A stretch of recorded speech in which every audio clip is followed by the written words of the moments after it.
Makadisi smelly ndipedlina hlongwane ndinobva kugweru izvezvi ndogara kugiyani.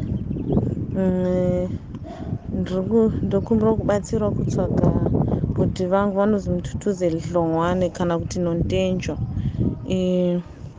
Akafona nefriday na2 o'clock masikati achiti last week Friday musa 29 September achiti pane vanhu vari kumumhanyisa vari kuda kumuuraya.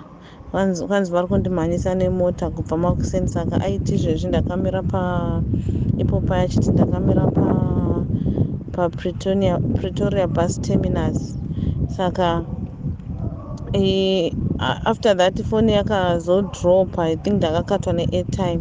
Saka kuti ndichitaura navo back handina kuzokwanisa kuvabata pafoni, but ndakazosendera meseji pafacebook neumwe musikana wandaidzidza naye wekugweru iko kanogara kupretoria. Akandisendera meseji achiti ndaona bhodhi vako havasi right, ndavaona kubosman vane problem.